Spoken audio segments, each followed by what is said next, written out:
नमस्कार. बीइंग वुमनच्या आजच्या भागात सर्वांचं स्वागत आहे.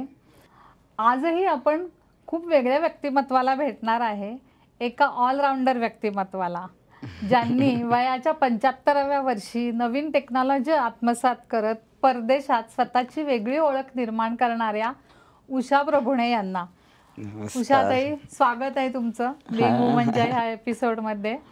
उषाताई मूळच्या औरंगाबादच्या आणि लग्न झाल्यावरती त्यांनी जवळजवळ 36 वर्ष उदगीर ह्या गावामध्ये त्यांचा संसार पूर्ण झाला. नंतर 25 वर्ष त्या अमेरिकेत स्थायिक आहेत आणि मुख्य म्हणजे त्या बीइंग वुमनच्या लेखिका पण आहेत. बीइंग वुमनमध्ये त्यांनी 2-3 लेख लिहिलेले आहेत. तर आज आपण उषावहिनींशी गप्पा मारणार आहोत त्यांच्या पुस्तकांबद्दल, त्यांनी केलेल्या भाषांतराबद्दल. कारण सायन्स ग्रॅज्युएट असून सुद्धा त्यांनी मराठी साहित्यात एवढं नाव केलेलं आहे. वाङ्मयीन वर्तुळात त्यांची पुस्तकं खूप प्रसिद्ध झालेली आहेत, खूप लोकांनी ती नावाजलेली आहेत. तर उदगीर ते सॅन होजे कॅलिफोर्नियामध्ये हा तुमचा लेखन प्रवास कसा होता? खूप छान प्रवास होता हा, म्हणजे अजूनही आहे. पण सर्वप्रथम मी तुमचे बीइंग वुमनचे मला या मुलाखतीसाठी आमंत्रित केले म्हणून आभार मानते. धन्यवाद. आता तुम्ही मला विचारलं की कसा हा लेखन प्रवास सुरू झाला. अगदी लहान असताना मला शब्दकोडी सोडवण्याचा नाद होता. मग ते अजिंठा पेपरमध्ये औरंगाबादच्या प्रसिद्ध व्हायचे. आम्ही लहान लहान मुली सगळ्या नाचायचो त्यावेळेस. आणि मग नंतर लग्न झाल्यावर जवळजवळ 35व्या वर्षी लोकप्रभा मासिक आम्ही घेत होतो. तर त्याच्यात पीजे म्हणून छापून यायचं. तर त्या पीजेमध्ये माझे खूप वेळा छापून आलेले आहेत. आणि या लोकप्रभा मासिकाने मला प्रत्येक अंकाच्या वेळेस 6-6 रुपये 5-5 रुपये असे मानधन पण दिलेलं आहे. अरे वा. हो, त्या काळात. म्हणजे शब्दांची ओळख तिथे सुरुवात झाली. हो हो. पीजे म्हणजे एखादा शब्द घ्यायचा आणि त्याची फोड करून त्यातली गंमत दाखवायची. बरोबर. हा. आणि त्यानंतर मग काय झालं, मी कविता करायला लागले. या कविता मनापासून आवडायला लागल्या करायला. मग त्या काही छापून पण आल्या. आणि उदगीरच्या दिवाळी अंकातही छापून आल्या, सकाळमध्येही छापून आल्या. एक कविता मी आणली आहे, ती आधीच वाचून दाखवली तर चालेल ना? आपण जुनी कविता खूप आवडेल आम्हाला ऐकायला. सकाळमध्ये प्रकाशित झालेली कविता. कवितेचे शीर्षक आहे आम्ही सीता. सीते, तू लक्ष्मण रेषा का ग ओलांडलीस? दिराला दिलेले वचन तेव्हा तू का विसरलीस? विसरण्याची शिक्षा तुला जबरदस्त मिळाली. अग्निपरीक्षेची वेळ तुझ्यावर आली. एवढ्याने तुझे भोग संपले नाहीत. वनवासी होतीस ती परत वनवासी झालीस. जेव्हा पुनर्मिलनाची वेळ आली तेव्हा तू जिथून आलीस तिथेच परत गेलीस. काय ग हे तुझे आयुष्य? सगळ्यांनी तुझी दया करावी. धर्माचे नीती नियम आम्ही पाळावेत की पाळू नयेत अशीच आमची द्विधा मनस्थिती व्हावी. खूप छान. छोटीशी आणि खूपच छान आहे. त्यावेळेस सगळ्यांना आवडली होती. सकाळमध्ये त्यांनी छान प्रसिद्धी दिली होती, चित्र वगैरे हे करून. आणि नंतर मग परत तुमचे लेख सुरू झाले ना? हा, नाही, मग मध्ये मध्ये ह्या कविता झाल्या. नंतर वाचक व्यवहार म्हणून असायचा, तर त्या वाचक पत्र व्यवहार, तर त्यामध्ये मला बरेचदा सूचना करायची खूप आवड आहे. कुठे काही चुकलं किंवा काही अडचणी असल्या तर त्या कशा सोडवाव्यात याबद्दल मी पेपरमधून लेख लिहित असे. ते सुद्धा लोकसत्तेत आणि चांगल्या पेपरमध्ये छापून आले होते. विधायक सूचना करत होते. ऍक्सिडेंट होऊ नये म्हणून, कुठल्याही पाट्यांवर झाडांच्या मुळे अडथळा येतो तो येऊ नये म्हणून, ती झाडा फांद्या कापाव्यात म्हणून, आणि त्यामुळे अपघात होऊ नयेत अशा माझ्या त्या सूचना असायच्या. छान. आणि मग लेख कुठल्या आले? आणि त्याच्यानंतर आम्ही 1997 सालापासून अमेरिकेत राहायला, म्हणजे गेलं. दर सुट्टीत जात राहिलो. हो. तर प्रत्येक सुट्टीत काही तरी आम्ही पाहतच होतो. हा. पहिल्यांदा आम्ही जेव्हा गेलो तर त्यावेळेस 2001 साली पूर्व किनारा ते पश्चिम किनारा हा आम्ही प्रवास केला. अरे वा. हो, पूर्ण गाडीने कारने केला. आणि त्या कारमध्ये मग आमच्या मुलांनी ह्यांनी सगळ्यांनी कुठे कुठे थांबायचं, काय काय पाहायचं हे सहज पाहून ठेवलेलं होतं. मग आम्ही ते त्याच्यावर शूटिंग करून वगैरे ठेवलं होतं. आणि मग त्यावेळेस तर आम्ही त्याचं काहीच केलं नाही. मग त्या प्रवासात आम्ही मक्याचं कणसाचा राजवाडा पाहिला. एक अस्वल लोककथा होती. त्याचं एक असं डोंगरासारखं होतं आणि अस्वलाची कथा त्याच्यावर आधारित होती. तर हे आम्ही सगळं पाहत होतो, अनुभवत होतो. खूप छान वाटत होतं. आणि त्याच्यानंतर पश्चिम किनाऱ्यापर्यंत आलो. आणि मग 1 साली आम्हाला मुलांनी हवाई बेटांवर पाठवलं. हा, तर ही ट्रिप आमच्यासाठी फार महत्वाची ठरली. मग त्या काळात वयाच्या 50व्या वर्षी मी 50 वर्षाची झाले आणि आमचं 25 वर्ष झाली होती लग्नाला. तर त्यामुळे मुलांनी आम्हाला या ट्रिपसाठी पाठवलं. आम्ही दोघंच गेलो होतो. तर खूप खूप मजा आली. खूप गमतशीर काही काही घडत गेलं. आम्हाला काही चालत नव्हतं तर उपाशी राहायची कधी कधी वेळ आली व्हेजिटेरियन सायकल चालवलेली.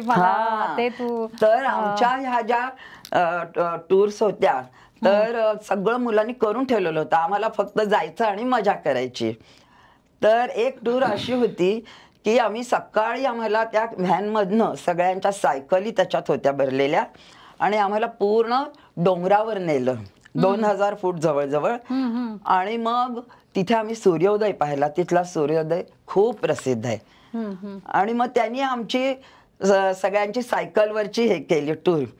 तर सुरुवात होती. तर सुरुवातीला काय गंमत झाली, आम्ही अगदी थंडी होती म्हणून कोट आणि हे त्यांनी खूप घातलं होतं आणि मला काही सायकल चालवताच येईना.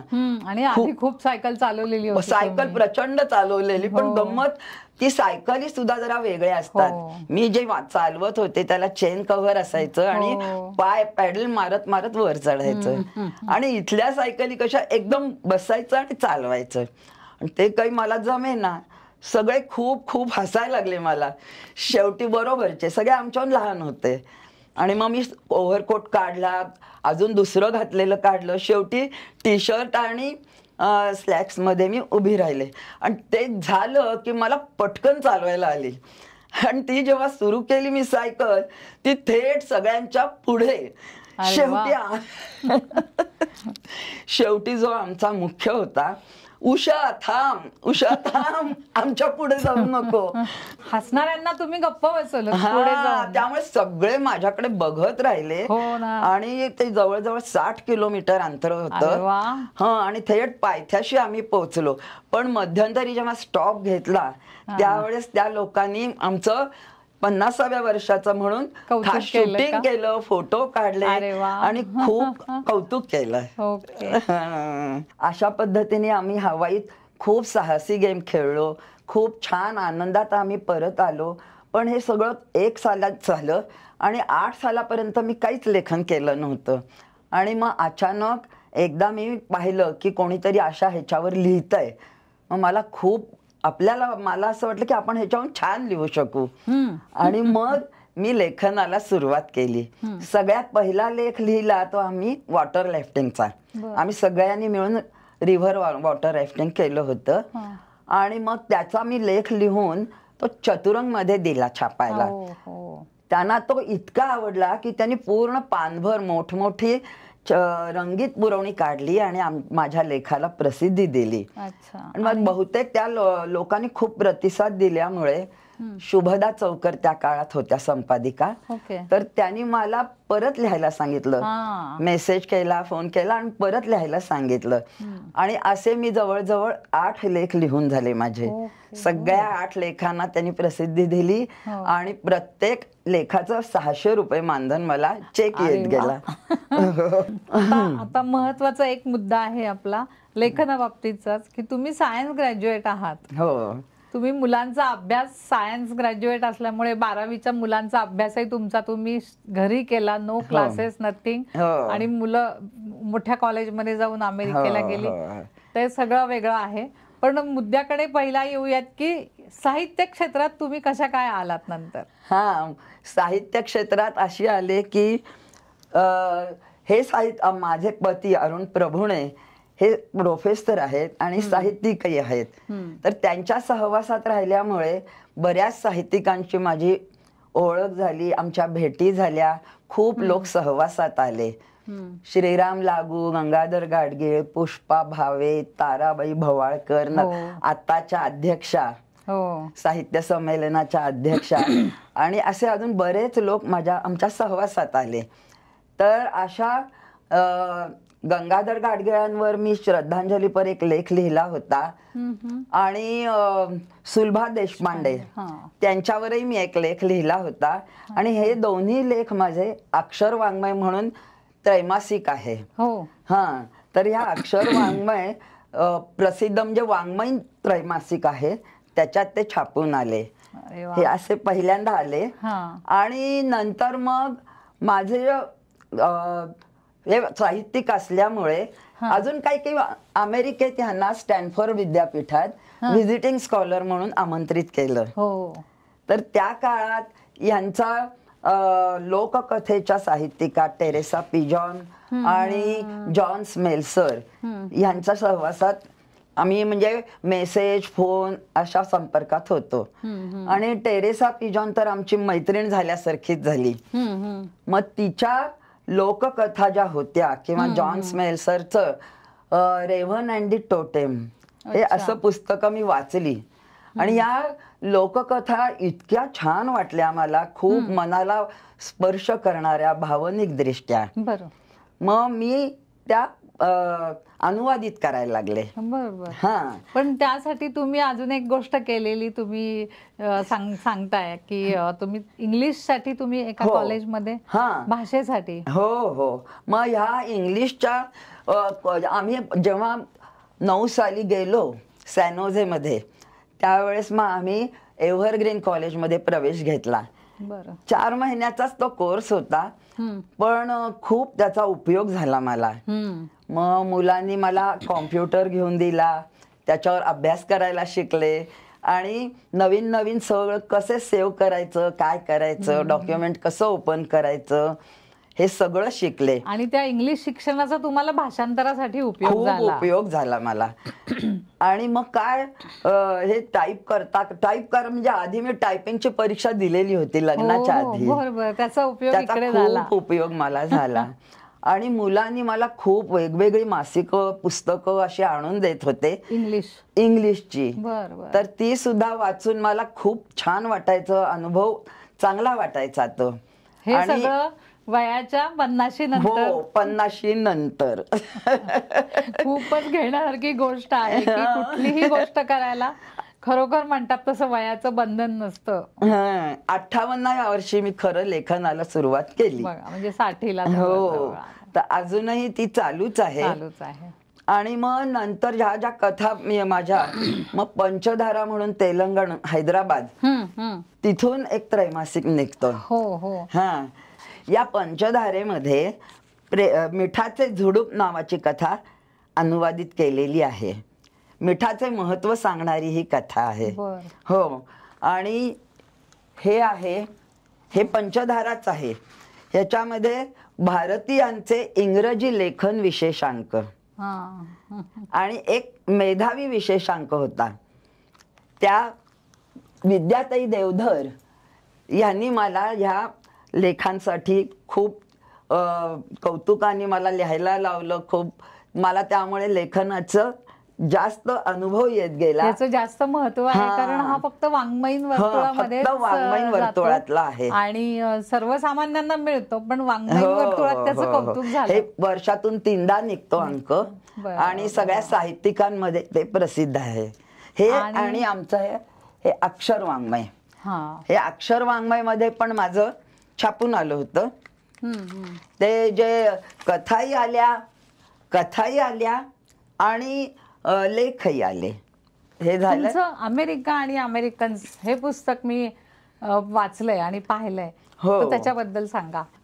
हे मराठीतलं अमेरिका आणि अमेरिकन्स आणि इंग्रजी आवृत्ती पण त्याची आम्ही काढली होती तेव्हा. तर त्यामुळे हे पहिलं पुस्तक माझं. हे यातली व्यक्तिमत्व तुम्हाला कुठे भेटली? हो, आता ह्या पुस्तकात आहे ना, तर हे 8 लेख चतुरंग मध्ये प्रसिद्ध झालेले होते. बरोबर. ते आम्ही एकत्रित केले आणि आम्ही अमेरिकेत राहत असल्यामुळे पहिल्यापासूनच अमेरिकन्स लोकांच्या सहवासात राहिलो. त्यामध्ये लॅरी मार्गारेट, डिक कॅथी, टेरेसा यासारखे सगळे संपन्न आणि सुशिक्षित लोक आमच्या सहवासात आले. मग ह्या डिक कॅथी हे खूप आमच्यापेक्षा जास्त वयाने आहेत. ते आमच्या मुलाच्या ऑफिसमध्ये होते. मार्गारेट आणि लॅरी सुद्धा आमच्या मोठ्या मुलाच्या ऑफिसमध्ये होता. तर ह्या दोघांच्या सहवासामुळे त्यांचं सांस्कृतिक जीवन पाहण्यात आलं. ते कसे वागतात, कसे बोलतात आणि ह्यांचा दोन्ही कुटुंबांचा घटस्फोट झालेला नाही. आणि कॅथी आणि डिक यांचा तर 50व्या वाढदिवसाला आम्ही होतो. मग त्यांचं सगळे आलेली पत्र पाहिली. त्यांचं सगळं खूप साहित्यिक, ती सुद्धा साहित्यिक आहे, संगीतातली दर्दी आहे. हे काय म्हणायचं, पियानो वाजवणारी आहे. तर हे असे सुशिक्षित लोक सहवासात आले आणि मग त्यांच्यावर मला खूप काही लिहावंसं वाटलं. मग त्यांच्या परवानगीने मी त्यांच्याबद्दल वैयक्तिक सगळं लिहिलं. त्यांनी आमच्या मोठ्या मुलाला, सुनेला कसं मदत केली. त्या इंडियाना पोलीसमध्ये त्या काळात अजिबात भारतीय नव्हते, आमचंच होतं कुटुंब. मग त्यांना आम्ही सांभाळून घ्या म्हणून सांगितलं होतं. लग्नाच्या आधी आमच्या मुलाला काही हे होऊ देऊ नका, व्यसन लागू देऊ नका, कुठल्या पोरींच्या भानगडी होऊ देऊ नका. तर तो म्हणला होता लॅरी, मी माझ्या मुलासारखं त्याच्यावर लक्ष देईन.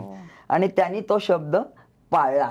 मग ही अशी व्यक्तिमत्व तुमच्या सहवासात आली 25 वर्षात. हो. आणि त्याच्याबद्दल मग तुम्ही लिहिलं. मग ह्या दोघांच्याही व्यक्तिमत्वावर मी स्वतंत्र लेख लिहिले. ते अमेरिका आणि अमेरिकन्स या ह्याच्यामध्ये प्रसिद्ध झाले.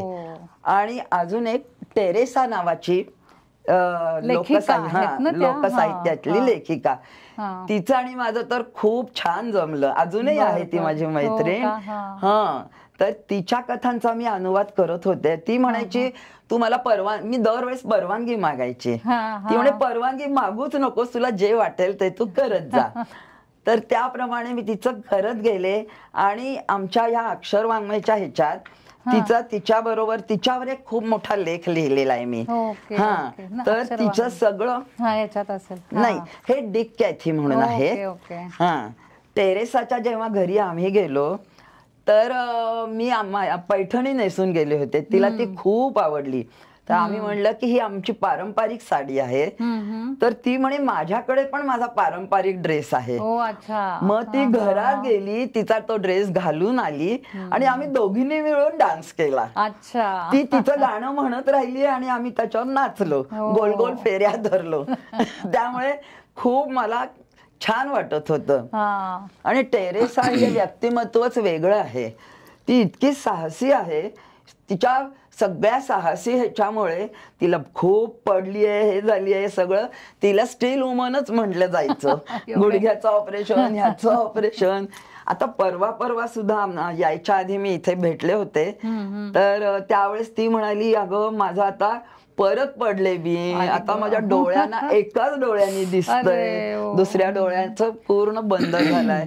खूप वाईट वाटलं. पण ती माझ्याहून वर्षांनीच लहान आहे. खूप 1च वर्षांनी लहान आहे. पण खूप छान संबंध आहेत. ती तिचे वैयक्तिक पत्र मला पाठवायची, त्याच्यावर सल्ला मागायची, तू इथे काय केलं असतंस त्याप्रमाणे. पण मग मी कधी कधी तिला म्हणायची, अगं हे मला नको सांगूस तू.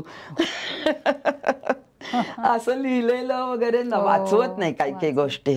कुत्र्याबद्दल तिला अतिशय प्रेम. सगळ्यांबद्दल ती सांगायची. आणि तुमचं लोककथांचं पण एक पुस्तक आहे ना, ट्रान्सलेशन. हो, त्याच्याबद्दल पण सांगा ना. तर ह्या पुस्तकाची खूप गंमत झाली. ह्यांचे जॉन स्मेल्सर म्हणून जे यांचे मित्र, तर त्यांनी यांना सांगितलं की माझे रेव्हन अँड दी टोटेम ह्या पुस्तकाचे 42 भाषांमध्ये अनुवाद झालाय. तर ह्यांना त्यांनी विनंती केली की तू ही करशील का, माझ्या पुस्तकाचं मराठीत अनुवाद करशील का. हे त्यावेळेस खूप वेगळ्या कामात होते, स्टॅनफोर्डचं काम असल्यामुळे. आणि मग मी ते पुस्तक वाचलं, त्यांनी पाठवलं होतं आम्हाला. मग फिरताना मी रोज त्यांना एक कथा वाचून दाखवायची.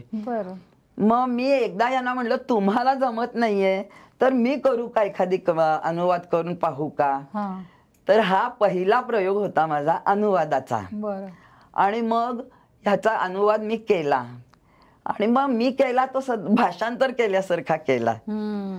मग ह्यांनी त्याच्यात सांगितलं मला. आणि यांचे सर गुरुवर्य, आता सध्या त्यांना साहित्य अकादमीचा पुरस्कार मिळालाय, तर त्यांना मी त्या काळात विनंती केली, सर तुम्ही बघा. यांनी म्हणजे केली. आणि मग त्यांनी मला खूप छान सूचना दिल्या. तुम्ही भाषांतर न करता अनुवाद करा. ते आपल्या मराठी भाषेत वाटली पाहिजे, आपल्या भाषेतली वाटली पाहिजे कथा. आणि मग त्यांच्या या सूचनांचा मी चांगला उपयोग करून घेतला आणि मग सगळ्या कथा अनुवादित केल्या. आणि मग त्याला हे अलास्कन लोककथा म्हणून नाव दिलं. हे पुस्तक. तर ते खूप सगळ्यांना आवडलं, त्याला छान प्रसिद्धी मिळाली. अशा एकूण 2 पुस्तकं, एक इंग्रजीतला आणि 2 मराठीतली. ही दोन्ही पुस्तकं आपली भारतातच प्रसिद्ध झाली आणि याच्या उद्घाटनाला, प्रसिद्ध सोहळ्याला या अमेरिका आणि अमेरिकन्स ह्याच्या प्रकाशनाला डॉक्टर सुधीर रसाळ होतेच. आमचे ते गुरुच आहेत.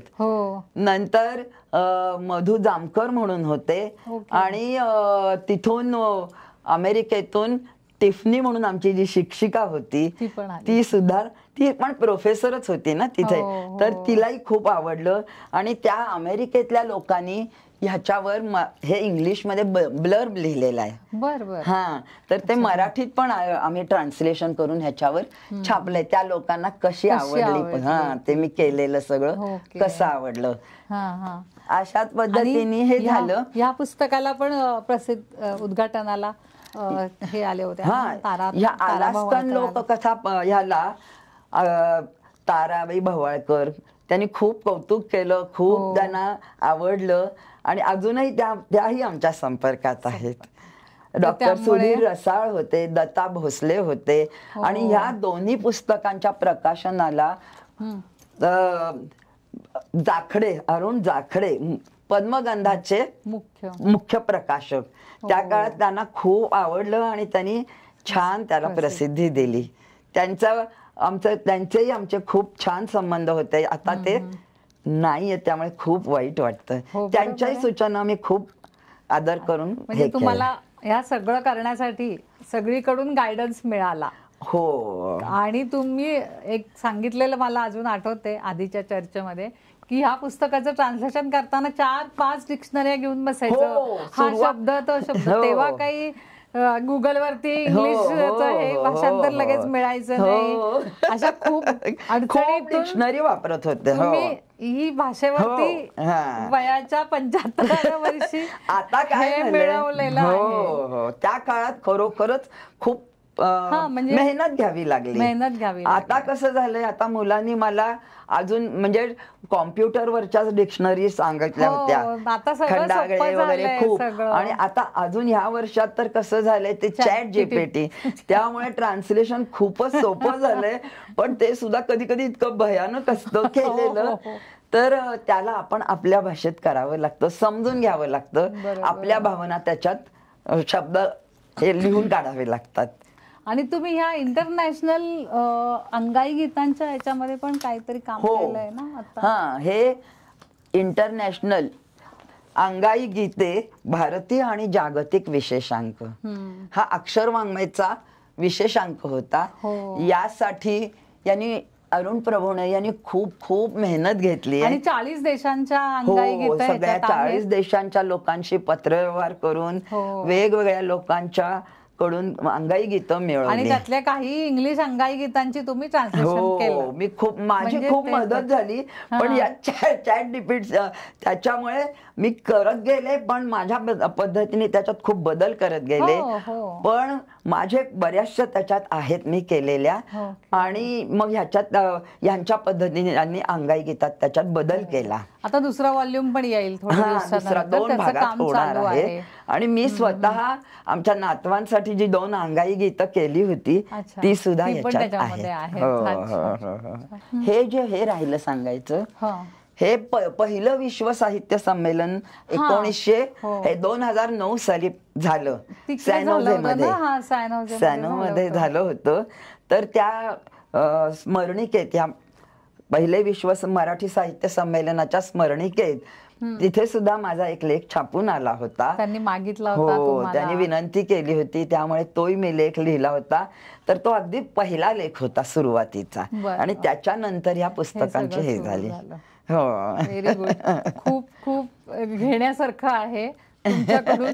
म्हणजे शेवटी काय कष्ट केल्याशिवाय तुम्हाला कोणाला फळ आपल्याला मिळत नाही. पण वेगळी बॅकग्राऊंड, भारतातून तिकडे जाऊन 50 वर्ष म्हणजे 50व्या वर्षानंतर हे सगळं एवढं साहित्य निर्माण करणं हे खूपच कौतुकास्पद आहे. आणि यांच्याबद्दल अजून एक गोष्ट मला सांगायची आहे की त्यांनी 17-18 देशातून काय अमेरिकाभर सगळीकडे प्रवास केला.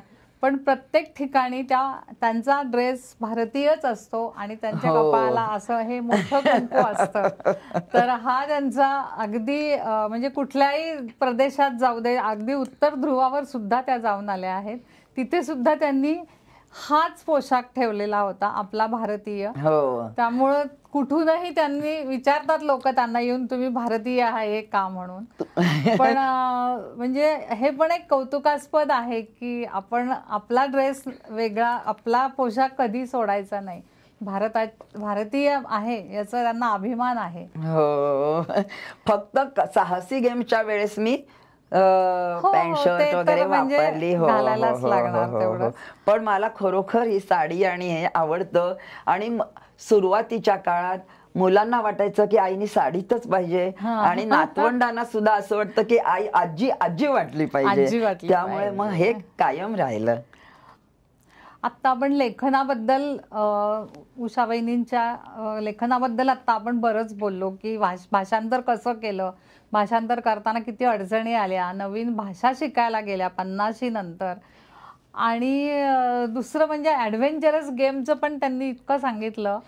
तर त्यांच्यात एका ह्याच्यामध्ये मी बघितलं होतं की लहानपणी खो खो खेळल्या होत्या त्या, नॅशनल खो खो. म्हणजे आता किती वर्षांपूर्वी, जवळजवळ 60 वर्षांपूर्वी, 60 पेक्षा जास्ती वर्षांपूर्वी त्या खो खो खेळला. तर त्याच ॲडव्हेंचरस गेम मध्ये त्यांना बहुतेक ते सायकल चालवणं, हवाईला म्हणा, किंवा बरेचसे तुम्ही जे काही ॲडव्हेंचर गेम केले ते त्याच्यामुळे झाले. आणि अजून एक वैशिष्ट्य सांगायचंय की त्या उत्तम शिवणकाम करतात. म्हणजे पॅन्ट आणि शर्ट त्यांच्या घरातले सगळे पुरुष पॅन्ट शर्ट त्यांनी शिवलेले घालतात. म्हणजे हे खरं वाटतंय का? आणि नातवंड पण त्यांनी शिवलेले ड्रेस घालतात. नातवंड म्हणजे पायजमे आणि बंड्या खास शिवून घेतात माझ्याकडून. नातवंड म्हणजे छोटी नाही आहेत, 24 ते 14 या वयोगटातली आहे. तर ह्या सगळ्या, आणि स्वयंपाक उत्तम करतात, पारंपरिक पदार्थांचे रेसिपीज त्या पाठवून देतात सगळ्यांना. अशा पुष्कळ अजूनही त्यांच्या अंगात गुण आहेत. वहिनी, मला एक विचारायचं आहे की तुम्ही जेव्हा हे ट्रान्सलेशन झालं, सगळ्यांनी कौतुक केलं, साहित्य वर्तुळात, वाङ्मयीन वर्तुळात तुमचं कौतुक झालं, तर तुम्हाला काय असं वाटतं की तुमच्या व्यक्तिमत्वात काय फरक पडला? व्यक्तिमत्वात कसा फरक पडला? सगळ्यात सुरुवातीला मला खरोखर अभिनयाची कधीही सवयच नव्हती. आणि जेव्हा आम्ही लग्न होऊन उदगीरला आलो, आणि त्या काळात त्यांना कोणी असं स्त्री पार्ट करणारी कोणी मिळेल ना. आणि मग हे म्हणले आता तू कर. तर त्यावेळेस पहिल्यांदा मी साष्टांग नमस्कार म्हणून नाटक होतं, तर त्यामध्ये मी शोभनेची भूमिका केली होती. थोडस करेज त्यावेळेस मिळालं मला. आणि त्याच्यानंतर ह्यांनी उदयगिरी संस्थेचं कॉलेजची डॉक्युमेंटरी फिल्म काढली होती. तर सगळ्या ज्यांच्यामुळे ते कॉलेज निर्माण झालं, सुरुवात हो, झाली, हो. तर त्या सगळ्यांची मी निवेदन जी होती ती मी कॅमेरा समोर पहिल्यांदा म्हणून दाखवली. त्या काळात मात्र खूप घाम यायचा, खूप भीती घाबरून वाटायची, जायची. हो. पण आता मात्र ते सगळं विसरून गेले आणि आता चांगलं धीट म्हणजे झालं. तुमचं व्यक्तिमत्व पूर्ण बदललं त्या एका हा, गोष्टीमुळं. तर तेव्हापासूनची जी सुरुवात झाली ती आता इथे येऊन ठेपली. हा, आता असं म्हणता येईल की कोणीही स्त्री कुठल्याही वयात स्वतः मधले गुण ती आपल्याला जर खरोखर करायचे असतील, दाखवायचे असतील, तर त्याला वयाचं बंधन नसतं. त्या कोणत्याही वयात ती ते प्रगट करू शकते. हा, तर जसं माझ्यात बदल झाला, आमच्या घरच्या लोकांनी मुळात माझ्यात बदल घडवला. अगदी साधी गृहिणी होते मी, घरात स्वयंपाक करणारी, काम करणारी. तर ते सगळं करत असताना आपोआप माझ्यात हा बदल होत गेला. त्याच्यात अर्थात मला वाचनाची पण आवड होती आणि जरा इकडे तिकडे बघून चौकशी करायची, तर त्याचा उपयोग झाला. आणि मुख्य म्हणजे ह्यांच्या रसाळ सरांमुळे, ह्यांच्यामुळे, अजून असं बऱ्याच जणांमुळे मला हे सगळं करता आलं. अगदी अगदी बरोबर आहे. तर तुम्ही वेळात वेळ काढून इथे आलात तुमच्या या बिझी शेड्यूल बद्दल, त्याबद्दल तुमचे मनपूर्वक आभार. तर मैत्रिणींनो, आजच्या मुलाखतीतून अशीच एक स्त्रीचं व्यक्तिमत्व कसं घडू शकतं, कसं बदलू शकतं हे तुम्हाला नक्की कळलं असेल. याच्यासाठी ऑलराऊंडर राहण्यासाठी वयाचा काहीही संबंध नाही. वय हे एक नंबर आहे असं आपण म्हणू शकतो. आणि ही प्रेरणा देणारी, ऊर्जा देणारी मुलाखत तुम्हाला कशी वाटली आम्हाला नक्की कळवा.